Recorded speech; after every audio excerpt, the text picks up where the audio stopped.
앞에 있는 찬양 여호와 유월절 찬양 드리겠습니다.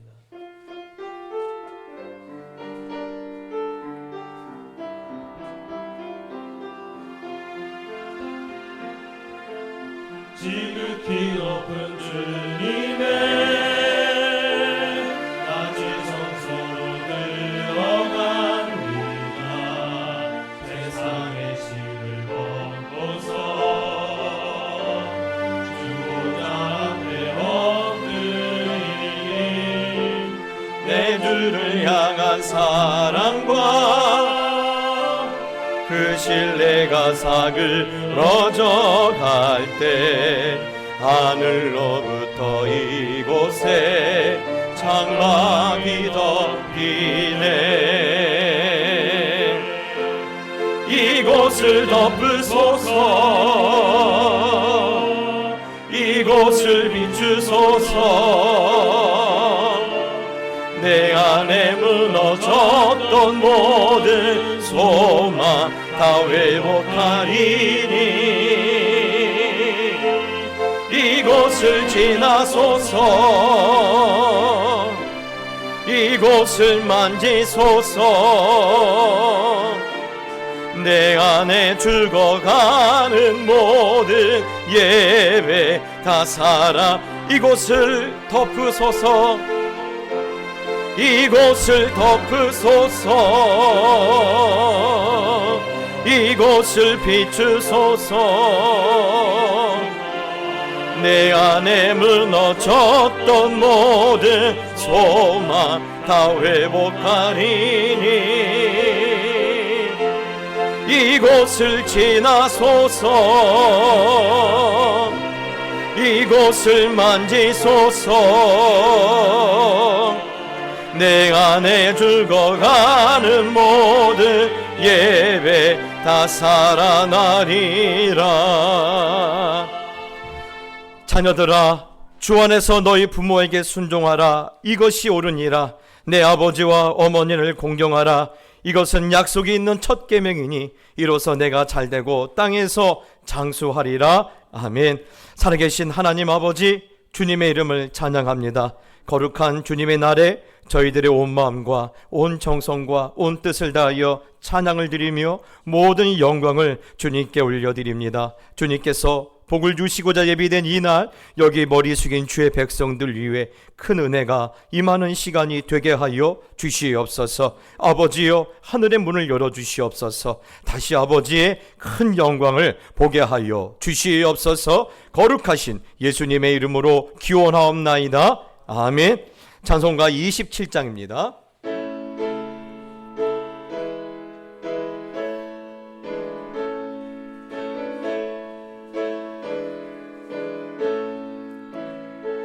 빛나고 높은 보좌와 그 위에 앉으신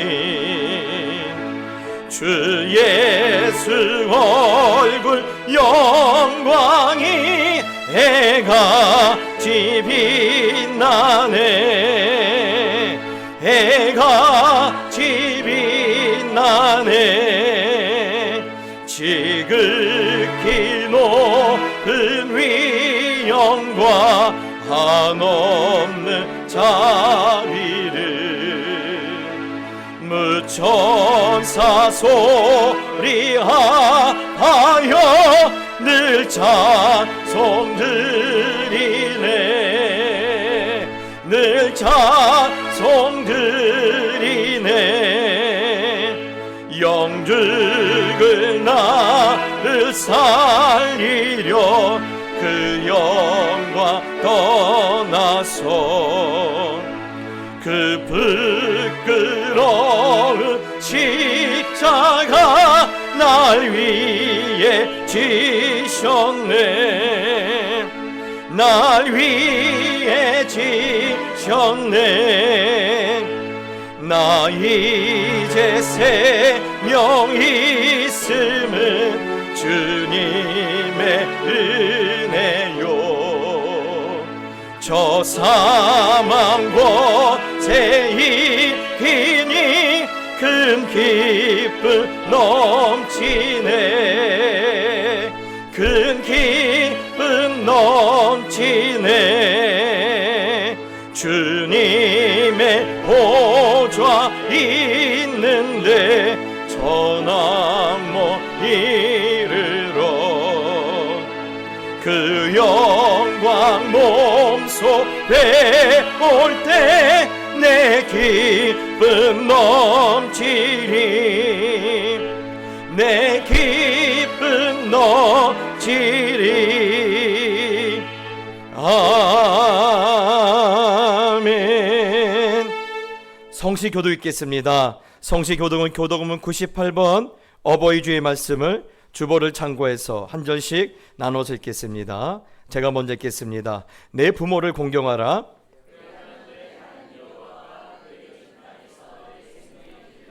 내 아들아, 내 아비의 훈계를 들으며 내 어미의 법을 떠나지 말라. 너를 낳은 아비에게 청종하고 내 늙은 어미를 경역이지 말지니라. 자녀들아, 주 안에서 너희 부모에게 순종하라. 이것이 옳으니라. 내 아버지와 어머니를 공경하라. 이것은 약속이 있는 첫 계명이니 이로써 내가 잘되고 땅에서 장수하리라. 아멘. 사도신경으로 신앙을 고백하겠습니다. 전능하사 천지를 만드신 하나님 아버지를 내가 믿사오며 그 외아들 우리 주 예수 그리스도를 믿사오니 이는 성령으로 잉태하사 동정녀 마리아에게 나시고 본디오 빌라도에게 고난을 받으사 십자가에 못 박혀 죽으시고 장사한 지 사흘 만에 죽은 자 가운데서 다시 살아나시며 하늘에 오르사 전능하신 하나님 우편에 앉아 계시다가 저리로서 산자와 죽은 자를 심판하러 오시리라. 성령을 믿사오며 거룩한 공야와 성도가 서로 교통하는 것과 죄를 사하여 주시는 것과 몸이 다시 사는 것과 영원히 사는 것을 믿사옵나이다. 아멘. 찬송가 579장입니다.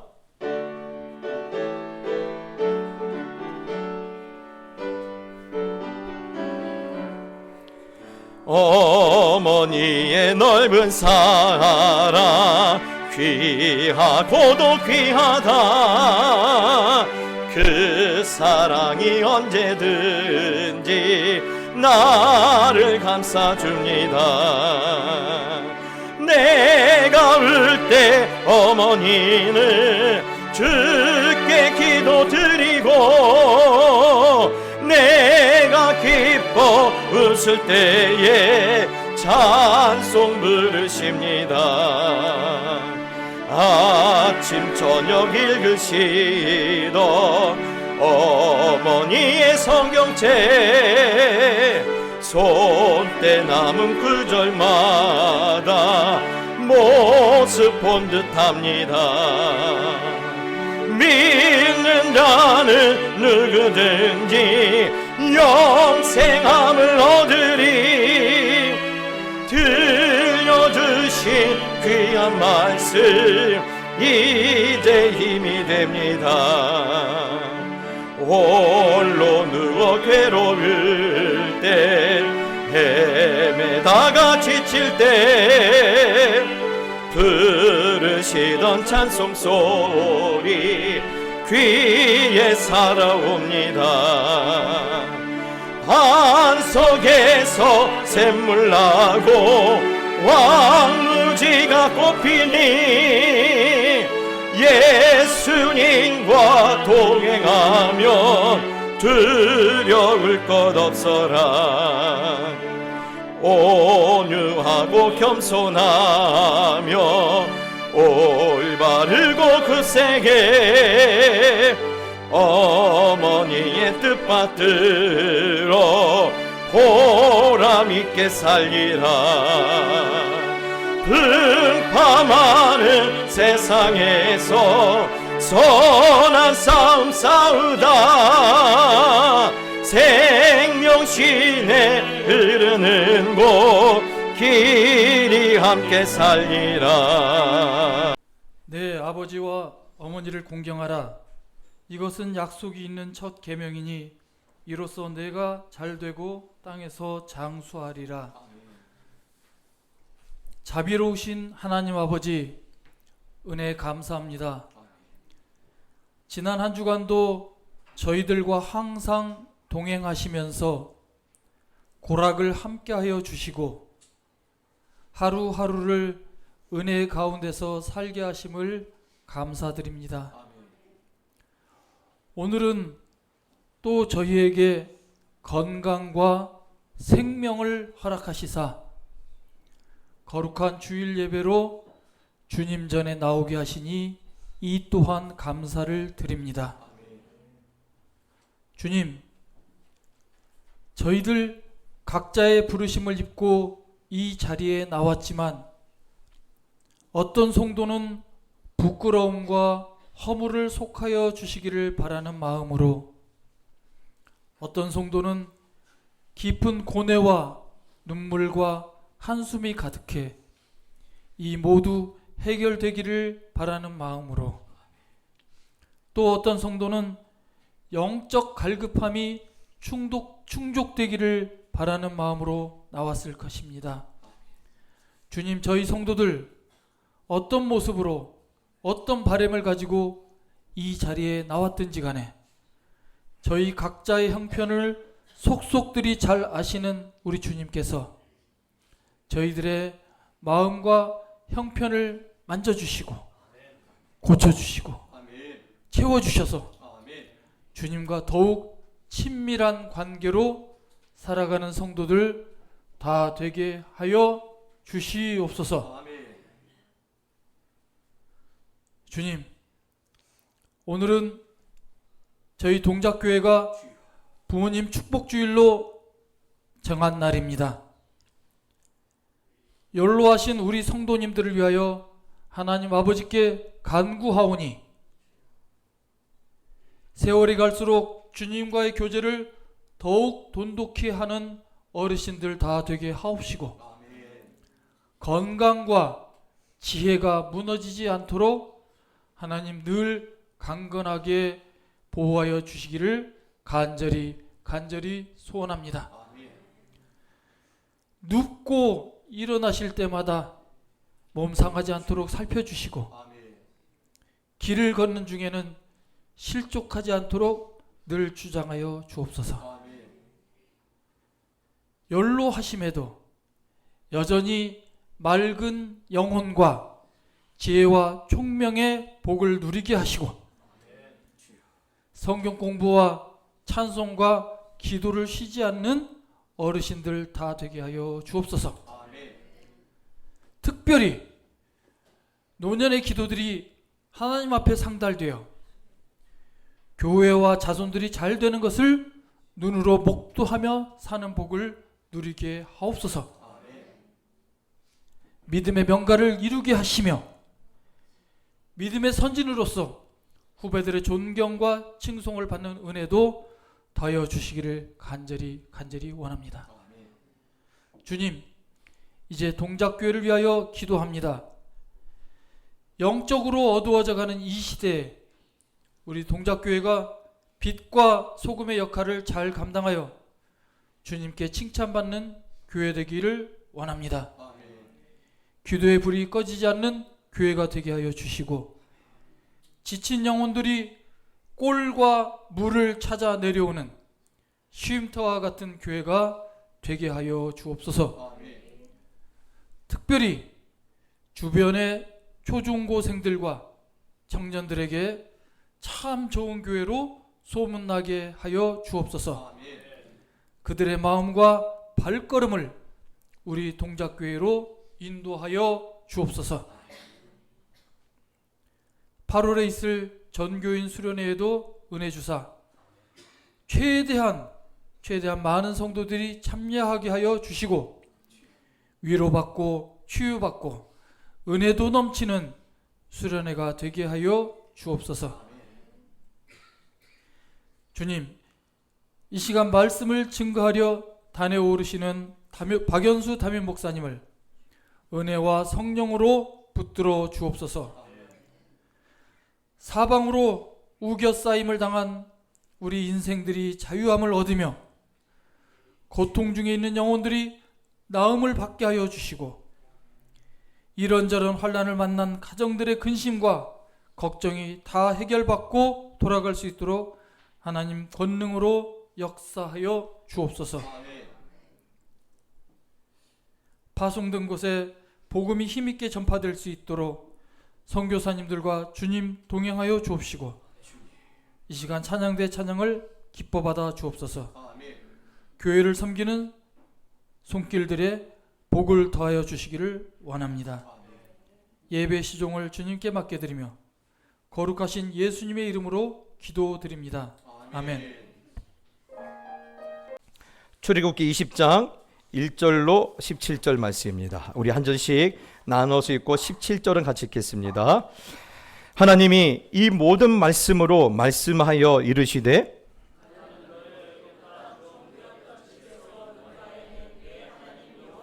너는 나 외에는 다른 신들을 내게 두지 말라.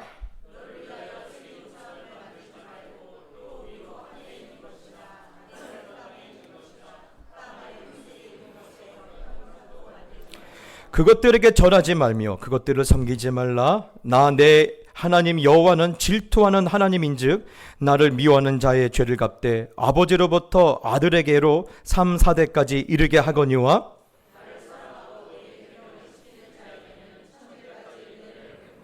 너는 내 하나님 여호와 이름을 망령되게 부르지 말라. 여호와는 그의 이름을 망령되게 부르는 자를 죄 없다 하지 아니하리라. 여세 동안은 힘써 내 모든 일을 할 것이나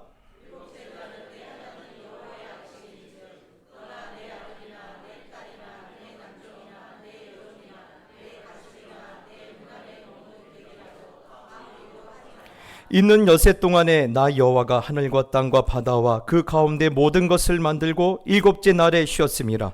그러므로 나 여호와가 안식일을 복되게 하여 그 날을 거룩하게 하였느니라.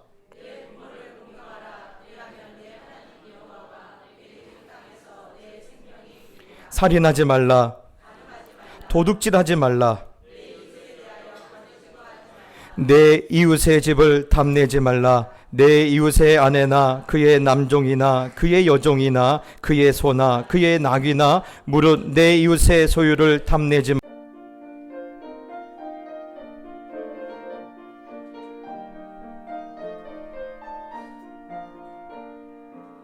어머니의 넓은 사랑 귀하고도 귀하다. 그 사랑이 언제든지 나를 감싸줍니다. 내가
할렐루야. 아멘. 하나님께 영광의 박수 올려줍시다.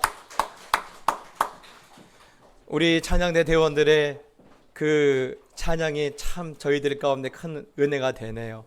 그렇습니다. 늘 이런 생각을 합니다.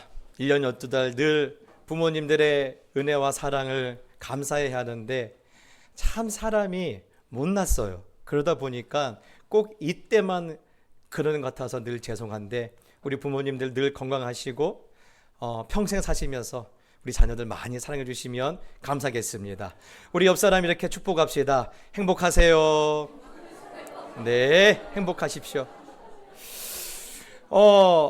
여러분 오늘 말씀을 드리기 전에 얘기 하나 드리려고 합니다. 저기 조선시대 때 강원도 홍천에서 이 질그릇을, 이 항아리를 만들던 도공이었던 우삼돌이라는 사람이 있었어요. 우삼돌, 우삼겹도 아니고 우삼돌입니다. 어느 날 이 사람이 생각하기를 야, 나 이렇게 살면 안 되겠다. 한번 태어나서 겨우 항아리나 만들고 있느냐. 그래서 내가 어느 유명한 아주 실력 있는 장인한테 가서 배워서 나도 도자기라는 것을 한번 만들어 봐야겠다. 그래서 어느 장인의 밑에 가서 아주 오랜 시간 동안 고생해서 드디어 왕에게 진상할 만한 도자기를 만들 수 있는 장인이 되었어요. 그러자 그 스승이 너무너무 감격해서 이름이 우삼돌이 뭐냐. 그래서 빛나는 옥이 되라. 그래서 명옥으로 이름을 바꿔줬어요. 여러분 이렇게 부와 명예를 한꺼번에 이 사람이 잡자 이제 유혹하는 손길들이 있는 거예요. 그래서 술과 향락에 빠져서 오랫동안 방황했어요. 그를 아끼는 스승이 가서 너 이러면 되냐? 다시 네 일에 정진해라. 그래도 안 들린 거예요. 그래서 어느 날 이 친구들과 함께 기생을 태우고 이렇게 배를 타고 뱃놀이 갔다가 그만 풍랑 일어서 다 죽고 이 명옥이라는 이 장인만 살아남는 거예요. 그래서 돌아와서는 내가 이렇게 죽을 뻔하다 살았는데 이제 남은 생에는 뭔가 의미 있는 일을 하나 해야 하지 않겠느냐. 그래서 혼자 공방에 들어가서 석 달 동안 끙끙끙 앓으면서 만들어낸 게 술잔 하나 만들었어요.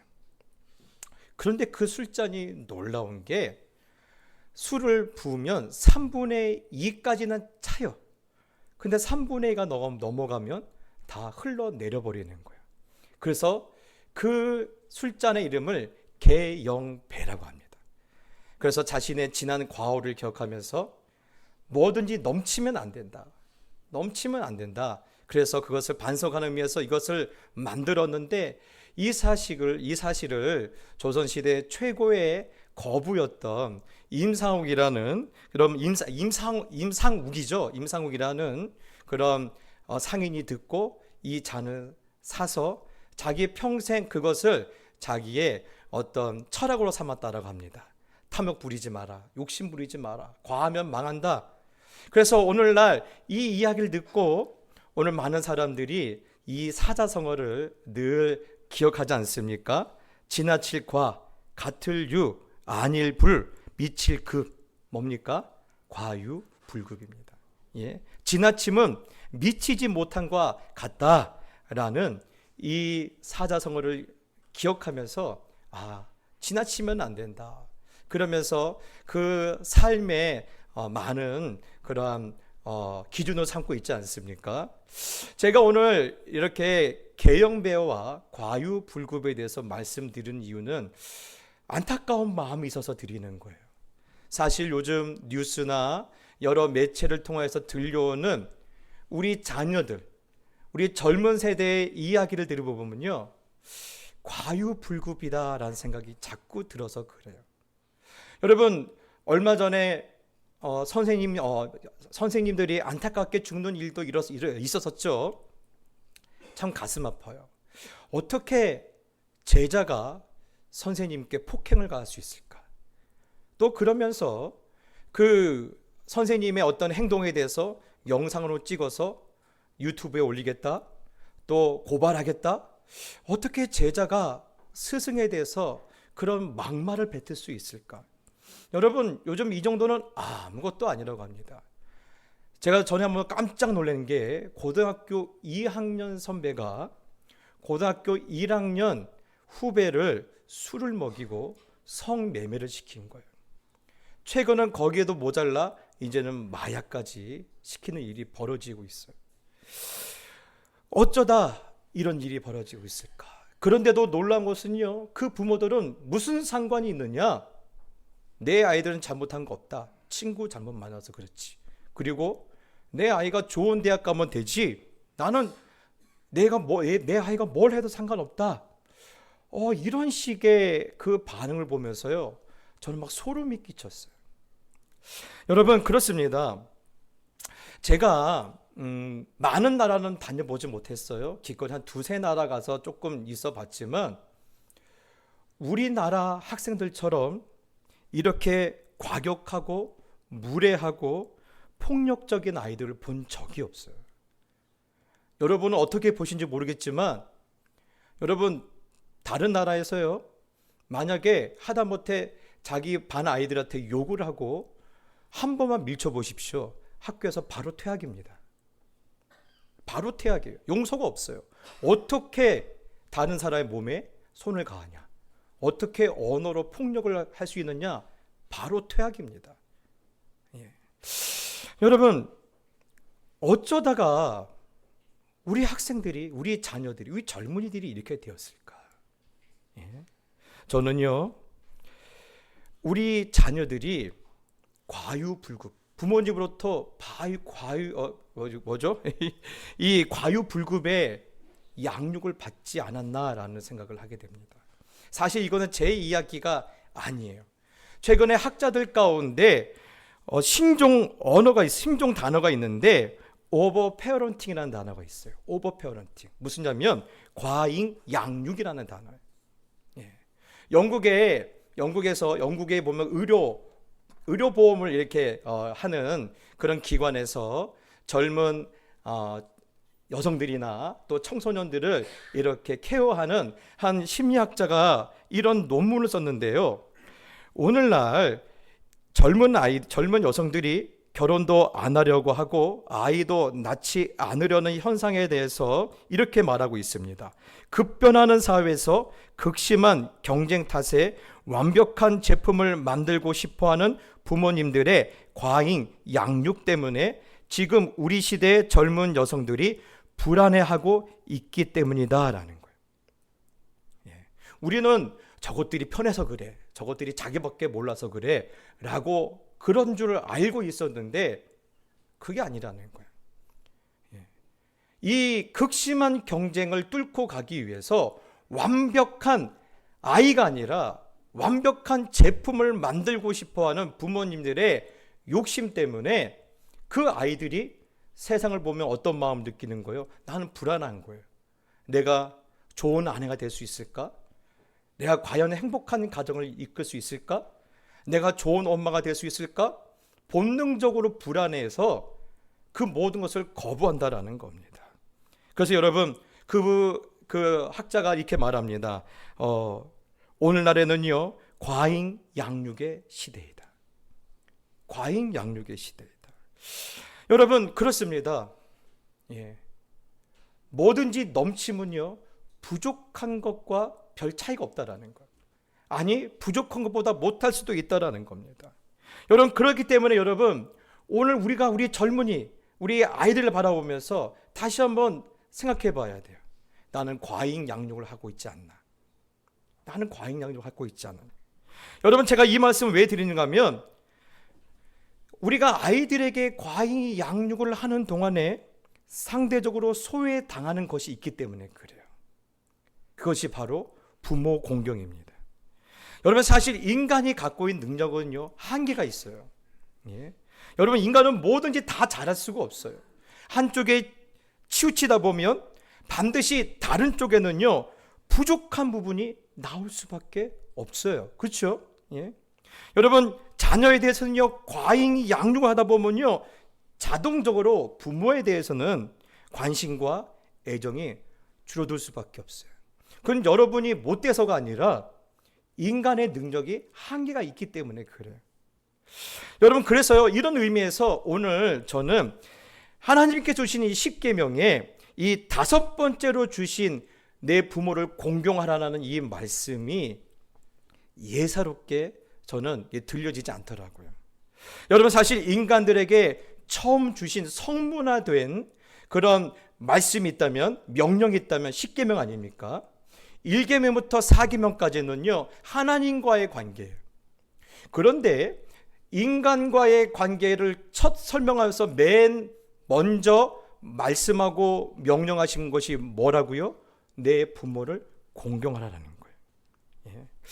여러분, 인간 사회, 너희가 인간들과 다른 사람들과 섞여 살면서 어떻게 해야지 네가 행복하고 네가 아름답고 보람있고 인간다운 삶을 살 수 있을까에 대해서 제일 먼저 하나님께서 들이미신 게 뭐라는 거예요? 부모를 공경하라는 겁니다. 예. 그러면 여러분, 왜 하나님은 모든 인간관계에 있어서, 모든 인간의 삶에 있어서 가장 제일 첫 번째로 부모를 공경하라는 말씀을 왜 우리에게 들이미셨을까? 제가 꽤 오랜 시간 이걸 이 말씀 놓고 묵상하고 있었는데, 그러는 가운데 제게 주셨던 2가지의 은혜가 있었어요. 첫 번째는요, 아마도 이것이 인간이 가진, 우리가 가진 가장 약점을 아시고 하나님께서 미리 경고하시고 보완하신 것이 아닌가라는 생각이 있었어요. 예. 무슨 말이냐면요, 우리 흔히 이렇게 말합니다. 사랑은 내리사랑이라고 그래요. 예. 내리사랑이라고 그래요. 그런데 이 말이 품고 있는 말이 뭡니까? 자녀를 사랑하는 것이 당연하다라는 거예요. 자녀를 사랑하는 것이 자연스럽다라는 거예요. 그것이 우리의 본능이라는 거예요. 그건 어색하지 않다라는 거예요. 그것은 쉽게 된다라는 거예요. 반면에 부모님 사랑은요, 어렵다라는 거예요. 쉽지 않다라는 거예요. 예. 이 일에 나는 자신 있어라고 말할 수 있는 사람이 매우 적다라는 거예요. 그래서 하나님도 부모를 공경하고 사랑하는 일이 얼마나 어려운지 하나님께서 오늘 뭐라고 하는지 여러분 한번 볼까요? 12절 말씀 한번 읽어봅시다. 12절 시작.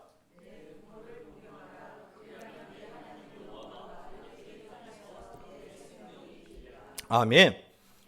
내 부모를 공경하면 어떻게 하시겠다고 하셔요? 내 하나님 여호와가 내게 준 땅에서 내 생명이 길리라. 여러분, 에베소서 6장 2절 3절에도 이런 비슷한 말씀이 있습니다. 내 아버지와 어머니를 공경하라. 이것은 약속이 있는 첫 계명이니 이로써 내가 잘되고 땅에서 장수하리라. 부모님을 공경하라고 하시면서 무엇을 우리에게 제시하고 있어요?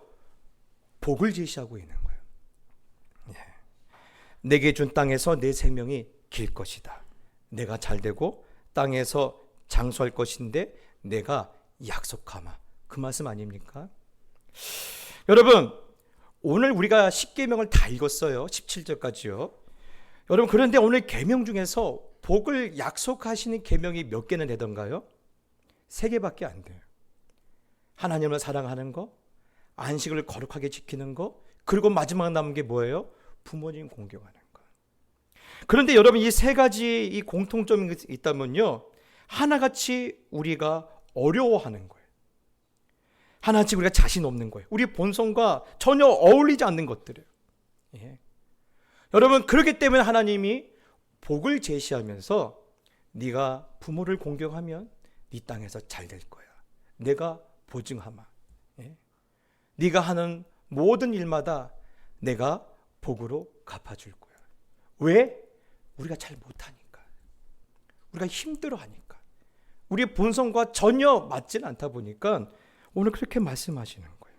그럼 목사님 어떠세요? 저는요, 늘 이 말씀만 나오면요, 어디 쥐구멍이라도 들어가고 싶어요. 예. 제일 못하기 때문에 늘 제가 저를 자책하면서 이렇게 말씀을 전하는데요. 반면에 우리 청년들은 참 귀한 청년들이 많아요. 가끔 우리 청년들이 주일날 예배 빠지면요, 제가 전화를 하거든요. 요즘 어떻게 지내요? 그러면 목사님, 지난주에는요 본가에 있는 부모님과 함께 예배를 드리고 왔어요. 그럼 제가 뭐라고 한 줄 알아요? 잘했다고. 잘했다고. 예? 시간 있을 때, 할 수 있을 때 자주 가서 찾아뵙고 자주 가서 함께 예배를 드리라고. 또 어떤 청년들은 그래요. 목사님, 제 본가, 제 부모님 다니는 교회가 너무 시골 교회가 너무너무 약해서 때로는 제 11조를 거기에다가 드립니다. 잘했다고. 예. 내 자녀들이 와서 11조를 내줄 때 그 부모님 마음이 얼마나 흐뭇하시겠어요. 예. 잘했다고. 예. 여러분, 반면에 어떤 자녀들은요, 부모님들의 말만 나오면요, 이 감정을 추스리지 못하는 사람들이 있어요. 분노를 제어하지 못하는 사람이 있어요. 여러분, 우리가 흔히 하나님 향해서 아버지라고 부르죠. 아버지의 단어만 나오면요, 하나님에 대한 이미지가 다 깨지는 사람들도 있어요. 왜 그런지 그 사정들은 잘 몰라요. 하지만 부모님으로부터 받은 상처가 있다라는 거죠. 예? 자기는 다른 것은 다 가능해도 나는 부모님은 용서할 수가 없습니다. 부모님은 내 마음에 받을 수가 없습니다 하는 그런 자녀들도 있어요. 제가 그들을 보고 그런 말을 합니다. 부모님이니까 용서하지 않나? 사실 그 말 못해요. 왜 못한 줄 아십니까? 할수록 그들을 더 힘들게 만들어요. 예. 할수록 그들을 수렁에 더 밀어 넣어버려요. 예. 용서하라는 말, 그들에게는요, 용납이 안 될 뿐만 아니라 더 쓰러뜨리는 그런 결과를 제가 많이 경험했거든요. 그래서 오랫동안 이 아이들을 어떻게 내가 도와줄 것인가, 이 아이들을 어떻게 내가 섬길 것인가, 그렇게 기도하는 가운데 오래전에 소천하신 고 하용조 목사님의 설교에 참 이런 말씀이 있었는데 제가 이렇게 마음이 쿵 했어요. 그 내용이 이겁니다. 아버지 학교에 나온 어느 한 아버지를, 그런 가정을 소개하시면서 그 나온 아버지가 이랬답니다. 나를 때리고 내 어머니를 죽게 만들었던 아버지를 어떻게 용서할 수 있습니까? 나는 용서할 수 없습니다. 그래서 그 아버지는 평생을 부모님을 저주하고 그 분노를 품고 하루하루를 살아왔대요. 근데 그러다가 이 자녀들을 통해서 예수님을 영접하고 나서는 그 자녀들에게 이렇게 말했다라는 거예요. 나는 나의 어린 시절을 불행하게 만들었던 내 아버지를 예수의 이름으로 용서하기로 했다. 나는 나를 때리고 내 어머니를 그렇게 억울하게 죽게 만들었던 내 아버지를 예수의 이름으로 용서하기로 했다. 여러분, 그렇지 않습니까? 네. 부모에 대한 공경이, 이게 우리처럼 자유롭지 않은 사람들이 있는데 무엇이 그들을 하여금 부모를 용서하게 만들었습니까? 예수 그리스도. 예. 오늘 그분의 이름이 그의 삶에 들어가자 이런 일이 일어나는 거예요. 그런데 저는 이 사연보다 더 제게 큰 울림이 되었던 내용은 이겁니다. 그 하용조 목사님께서 마지막에 이렇게 그 말씀을 정리해 주시는데, 여러분, 이 가정은 승리했습니다. 미움과 원망이라는 악순환이라는 고리를 예수의 이름으로 끊고 승리했습니다. 여러분, 안 그렇습니까? 그렇죠. 맞습니다. 네.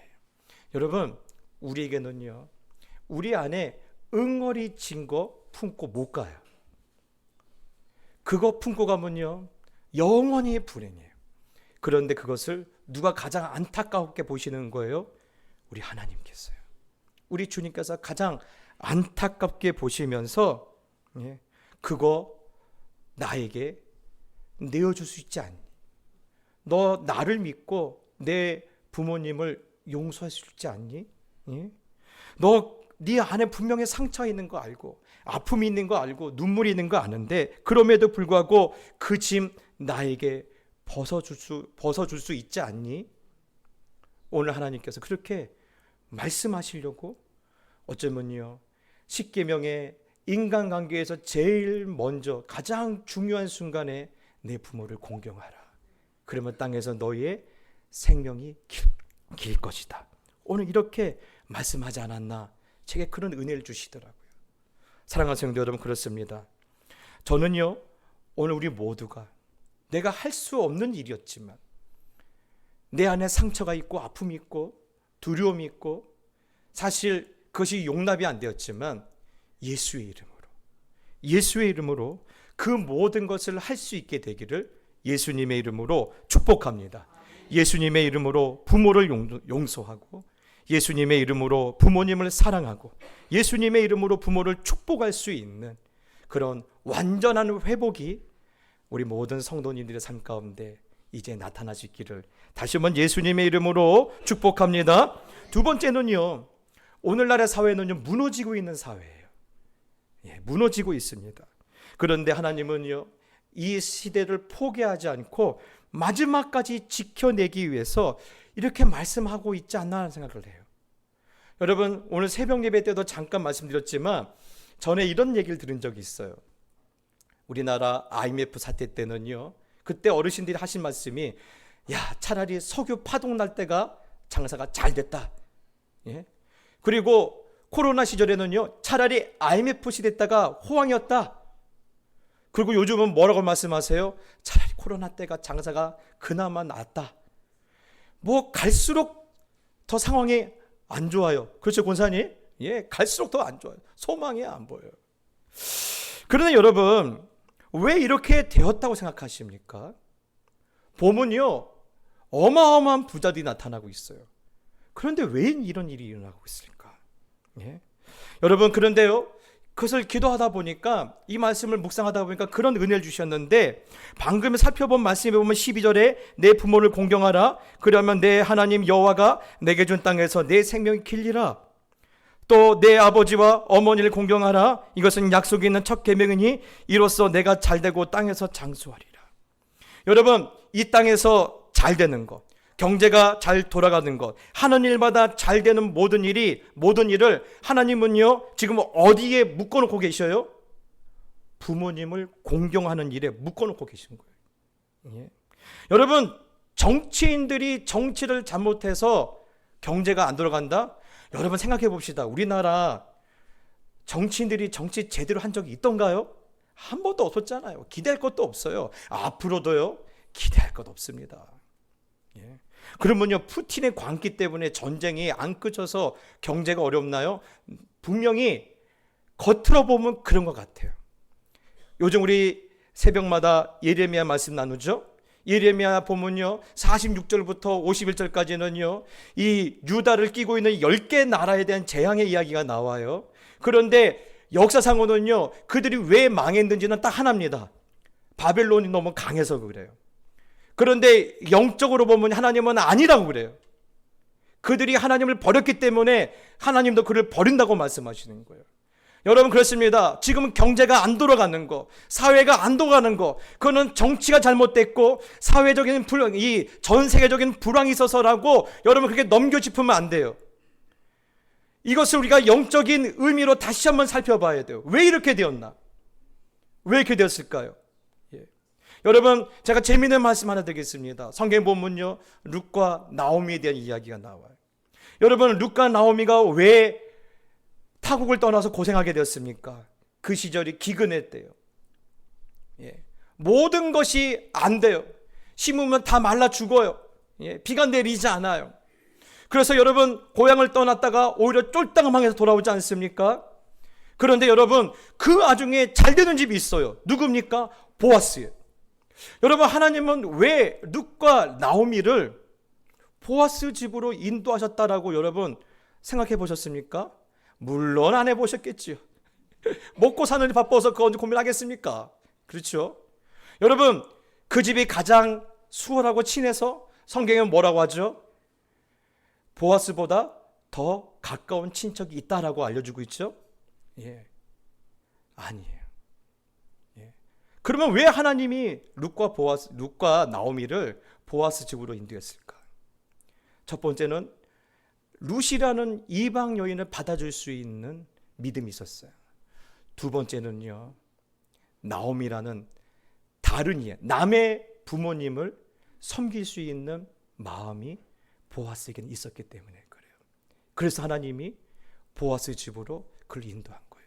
그리고 잘 되는 집에 더 잘 되게 해서 하나님께서 은혜의 기회를 주신 거예요. 사랑하는 성도 여러분, 그렇습니다. 저는 이 말씀에서 우리나라의 문제가 어디서 시작되었느냐, 여러분, 우리나라 지금 경제가 안 돌아가는 게 뭐와 맞물려 있는 줄 알아요? 예? 제가 초등학교 때 배울 때 우리나라는요, 가족 구성이 대가족이라고 있어요. 그런데 88년을 지나고 나서는요, 이제는요, 핵가족이라는 이야기가 나와요. 이제는 핵가족이 얘기가 나오진 않습니다. 이제는요, 1인 가정이 나오고 있어요. 그 말이 뭡니까? 자녀들 향해서는 과잉 양육을 하지만 부모님에 대해서는 철저하게 소외당하고 있기 때문에 부모를 공경하지 않는 것과 지금 이 시대의 그 불경기가 가만히 보면 같이 맞물려 가고 있어요. 여러분, 그래서 여러분, 오늘 우리가 이것을 알았기 때문에 여러분, 다시 이 땅의 경제가 회복되려면 어떻게 한다라는 거예요? 하나님의 뜻대로 부모님을 공경해야 한다는 겁니다. 예, 그것이 하나님의 뜻이에요. 예. 여러분, 내가 하는 일마다 실패하지 않고 무엇이든지 복이 되려면요, 내 부모뿐만 아니라 보아스처럼 남의 부모님도 잘 섬길 수 있는 그런 우리의 마음이 되어야 하는 거예요. 그래야지만이 이 땅의 기초가 다시 회복이 되는 거예요. 사랑하는 성도 여러분, 그래서 제가 오늘 여러분과 이 십계명을 나눈 겁니다. 하나님의 진리는요, 어느 때 막론하고 진리입니다. 예. 그래서 우리가 다시 하나님의 뜻대로 살면요, 그 오래전 오늘 그 이스라엘 백성이 주셨던 그 십계명의 말씀의 복이 오늘 우리에게도 동일한 복으로 우리에게 나타날 줄 믿습니다. 여러분, 예수의 이름으로 여러분 부모님을 용서하고, 여러분 부모님을 사랑하고, 또한 여러분 부모를 축복하고, 또 내 부모가 아닐지라도 남의 부모님이라도 축복할 수 있는 거룩한 세대가 다시 한번 우리 가운데 세워지고요, 또한 우리가 그렇게 하나님의 뜻대로 살면 뭐가 끊어져요? 아까 하용조 목사님 말씀대로 불행의 고리가 끊어질 거예요. 하나님, 그 일이 우리 가운데 속히 오기를 바라는 그 마음으로 오늘 이 찬양을 할 텐데, 여러분, 마음을 다하고 성품을 다하고 힘을 다하여 여호와를 사랑하라. 여러분, 오늘도 그 하나님을 사랑하는 마음으로 그분의 뜻에 합당한 삶을 살게노라 고백하면서 부모를 향한 거룩한 마음을 다시 품게 해달라고 이 찬양 하나님께 올려드립시다. 마음을 다하고 성품을 다하고 마음을 다하고 성품을 다하고 힘을 다하여서 여호와를 사랑하라. 내게 준 계명을 마음에 새기고 부지런히 이웃에게 전하여라. 그러면 내가 심지 않은 그 집을 주리라. 내가 심지 않은 과실을 먹게 하리라. 그러나 한 가지 잊지는 말아라. 죄인 된 우리를 구원하신 여호와를. 사랑하는 성도 여러분, 오늘 여러분께 부탁드릴 것이 있습니다. 부모를 공경하라는 말씀에 여러분의 마음이 매이지 않기를 원하고요, 그러면서 이것을 말씀하시는 이가 여호와 하나님이시니까 나는 하나님의 뜻대로 살아야겠다라는 거룩한 소원들이 우리 가운데 회복되어지고, 내가 하나님의 뜻대로 살 때 모든 불행의 고리가 끊어지며 오늘 말씀에 기록된 그 놀라운 축복, 오늘도 그 말씀 뭐라 합니까? 네가 짓지 않은 큰 집을 가지며 네가 심지 않은 과실을 내가 줄 것이 아니냐. 그러니 너는 내 부모를 공경하라. 오늘 이 말씀에 내가 순종하겠습니다. 그런 마음을 새롭게 하겠습니다. 여러분 이렇게 한번 기도합시다. 기도하겠습니다. 아버지 하나님, 그렇습니다. 오 아버지 하나님, 우리가 하나님의 은혜를 받았고 하나님의 사랑을 받았지만 여전히 우리 안에 아버지 해결되지 아니하는 여러 가지 큰 아픔들과 고통과 눈물이 있습니다. 오늘 그것이 아버지 하나님이 보시고 오늘 이것을 해결하기 위해서 내 안에 있는 모든 아버지 하나님 맺힌 것을 아버지 하나님이 풀어야 한다라고 오늘 우리에게 말씀해 주시니 감사합니다. 그렇습니다. 오늘 내 부모를 공경하라, 이 말이 우리에게는 너무나 어렵고 이 말씀이 너무나 아버지 고통이 되고 아픔이 있는 사람이 있지만 그래도 이렇게 말씀하신 분이 하나님이시라, 이렇게 말씀하시고 부탁하신 분이 하나님이시라, 하나님의 말씀에 마음을 다하고 성품을 다하고 뜻을 다하여 내가 따라가겠습니다. 하나님의 뜻을 따라가겠습니다. 하나님, 그런 거룩한 마음을 가지고 오늘 이런 하나님의 말씀을 붙들고 살아갈 때 하나님, 우리 인생의 모든 불행의 고리가 끊어지게 하여 주옵시고 이제는 새로운 날이 우리 가운데 펼쳐질 수 있도록 하나님 아버지 도와주시고 인도하여 주시옵소서.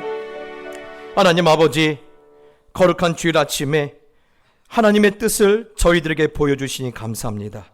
저희들의 모든 불행의 고리를 끊어주시려고 내 부모를 예수의 이름으로 공경하라는 아버지의 음성을 가슴에 깊이 새기게 하여 주시고 또 한 주를 예수님의 이름으로 아버지를 이해하고 예수님의 이름으로 어머니를 사랑하고 또한 예수님의 이름으로 부모님을 축복할 때 무너진 삶이 회복되게 하여 주시고 잃어버린 축복을 되찾을 수 있도록 아버지 하나님 역사하여 주시옵소서. 이제는 우리 주 예수 그리스도의 은혜와 우리 하늘 아버지의 놀라우신 사랑과 성령의 감화 감동 역사심이 다시 아버지 뜻대로 살겠다 결단하고 그렇게 살아갈 때 어려웠던 문제들, 우리를 힘들게 했던 저주와 결박들은 저절로 풀어지며 잃어버린 축복은 되찾으며 무너진 인생은 다시 견고하게 세워짐을 바라보며 삶의 자리로 나아가는 모든 하나님의 자녀들 머리 위에 이제부터 영원히 함께 있을지어다. 아멘.